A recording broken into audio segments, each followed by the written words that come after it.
Welcome to Imperfect Momming. Our children are constantly looking to us for examples. The term role model doesn't quite cut it here. We are shaping their worldview with every move we make. You see, it's not in the lectures we give or moments where we are actively attempting to teach them. It's in the micro movements we make, the unconscious ways in which we navigate life. We are constantly teaching our children how to show up for themselves, their friends, their future partners, and even their future children. So what can we do to ensure we are raising thoughtful, compassionate, self-aware human beings?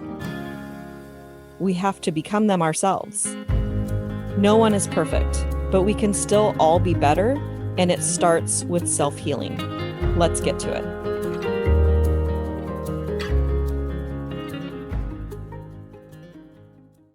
Good morning, moms. I hope you can hear me because I am sitting in the car this morning. I had to, this week is going to be a little bit busy. I'm going to Canada on Friday. This will be my first time as an adult leaving the country, my second time leaving the country ever. And I'm super excited about it. And it's going to be a really, really busy week. And so I am waiting at the post office so that I can pick up some stamps because I've been mailing out some skincare samples and I need more stamps. So I am coming to you live from the post office parking lot. Luckily, the guy using the leaf blower has stopped, so that's cool. Good morning. And so this will be our mom happy hour for this week. Next week I'll be coming live from you in Canada, probably a little bit earlier because I'm going to Toronto, and Toronto is 3 hours ahead of where I'm at in California. So it'll be a little bit earlier. But if you're watching live, good morning.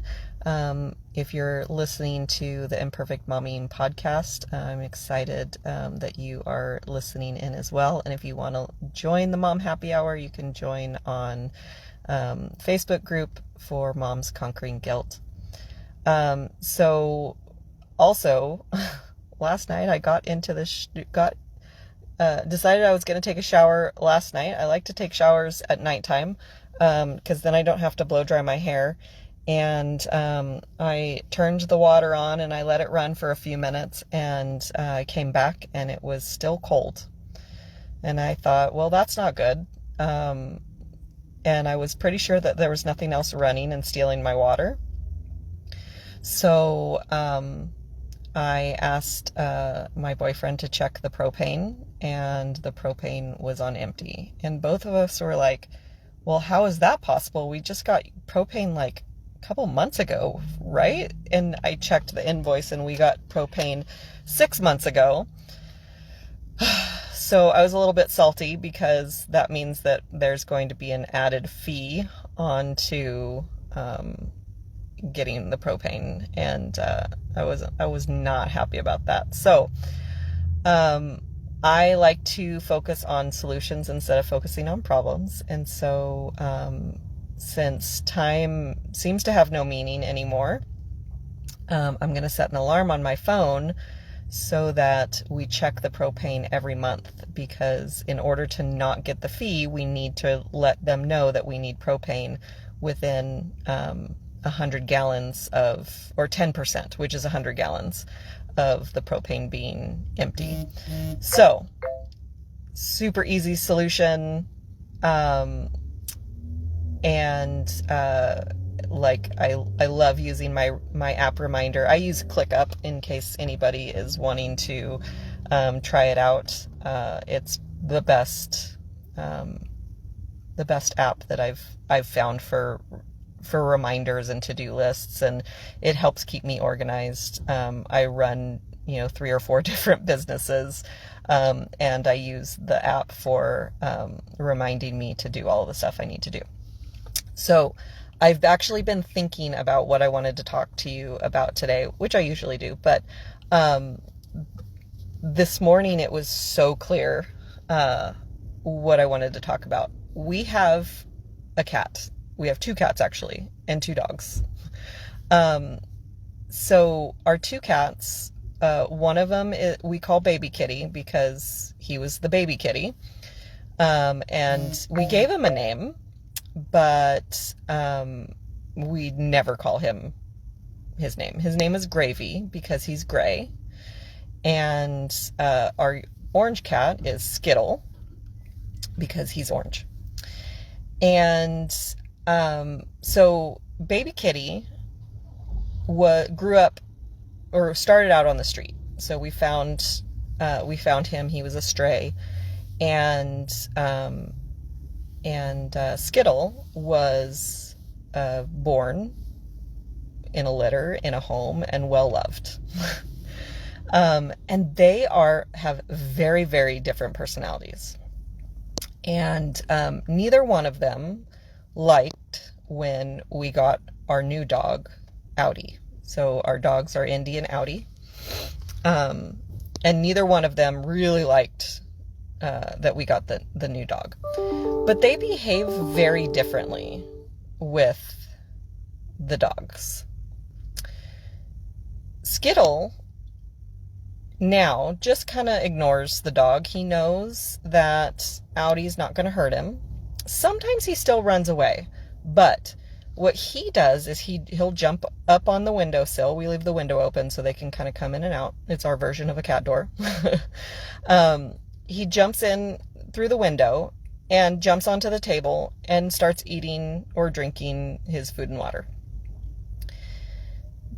Baby Kitty jumps up on the sill and starts meowing. And the thing that came to me this morning, like, he does this all the time. If he would just keep his mouth shut, the dogs wouldn't know that he was there. Okay? If he just stayed quiet, the dogs wouldn't know. Because Skittle does it. Skittle comes in, gets his food and water, and does whatever he wants. Baby Kitty comes in and starts meowing incessantly. I don't like it when cats meow, if you can't tell. So when he starts meowing, the dogs come running. And then he gets scared and he leaves. So why am I telling you the story? This makes me think of parenting, because pretty much everything makes me think of parenting at this point. But it makes me think of the energy that we have as moms. There's kind of 2 camps. There's the mom that worries about everything, and the mom that doesn't. I've never been a worrier mom. Like, I've always been very chill. Like, I've known that everything is going to work out. Everything is happening for us and not to us. I very early on, when I became a mom, I realized that none of us get through life unscathed. None of us get through our childhood without traumas. We can do everything that we can to be conscious parents, but something's going to happen where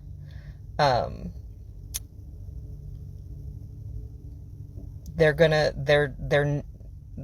create limiting beliefs, disempowering thoughts about something in our childhood. And we can't control it. We just can do the best that we can. Okay? The worrier moms don't have that thought process, I think. I haven't talked to every worrier mom, but I'm pretty sure that that's the thought process. So the cat coming into the house and meowing because he's checking for the dog alerts the dog to his presence, which creates the thing that he's worried about. He's worried about the dog coming. The dog comes. You worry about something happening to your kid. Maybe the thing that you're worrying about doesn't happen, but something else happens. The thing that I heard this morning is that our kids are connected to us energetically. I knew this on some level. Looking back, when I was super depressed, that was when my son had the most behavioral issues. The lower my energy is, my vibration, my happiness, it affects every single person in my household.